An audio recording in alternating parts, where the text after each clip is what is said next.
Hey all, welcome to a quick overview of the grading and reporting practices and some things for this subcommittee to consider when developing the resources, the expectations, or even the policy recommendations in the area of SBG.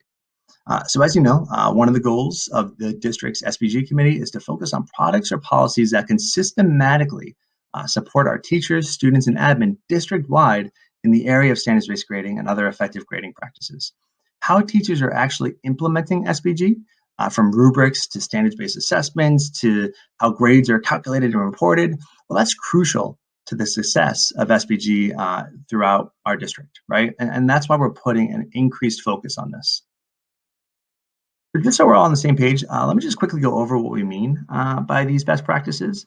Well, one of the most important questions we need to answer here is how can we ensure that the grading and reporting practices in every SBG classroom in our district are equitable, research-based, and aligned to our vision, right? And the underlying question here is how tight do we need to be?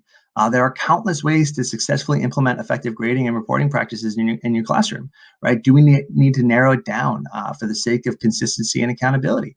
That being said, there are countless ways in which grading and reporting practices, specifically traditional practices, can be detrimental to students. What policies or expectations can we implement to ensure that's not happening? And yes, this is super open-ended, especially compared to the other essential priorities. Hopefully that excites you. You can go in any direction and take on any piece of this that you think would be most impactful for our teachers implementing SBG in their classrooms. And here are some things that might help you, right? Some things you may want to consider when you're delving into this.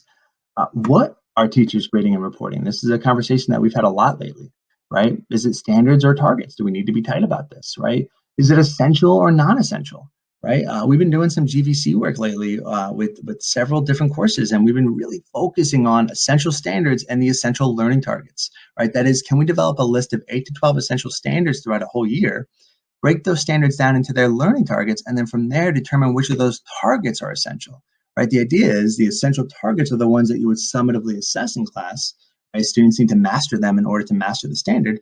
And the non-essential targets, right, the supporting targets, well, they could be assessed formatively, but maybe not summatively, right? And are we going to be tight about that?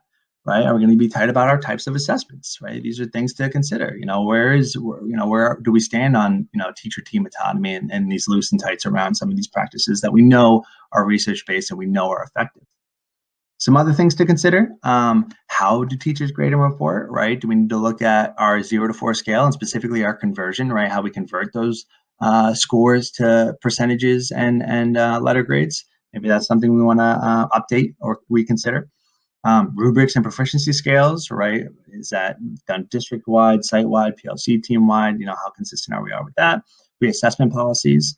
And one other thing to consider that you may want to look into is our SBG document, right? Which has a list of all of these best practices and kind of where we are on them and how tight and loose we want to be. Do we need to make revisions to that? It's been over a year since that document was crafted, right? What does it look like now? Are there expectations for teachers, following these guidelines, right? What's the accountability there? So again, these are just things to consider when delving into this topic. We went over this during the whole group presentation, but just remember the majority of the brainstorming and work being done will be in these 2-week intervals in between the meetings. So we're calling the next 2 weeks between this meeting and next, stage 1, right? Research and feedback. And here are some questions that you may want to consider when delving into the research, right? First, what does the research say? And what do the SBG experts say, right? We know we have these, grading gurus, Tom Schimmer, Gusky, Reeves, Marzano, there's more, right? They have books, articles, websites on effective grading practices. Do they have anything specifically about this topic, right? Are there any case studies that we can look into? Right? Any local schools that are full SBG or maybe adopting particular practices of effective grading and reporting, right? How did they get there, right? How did they handle this topic?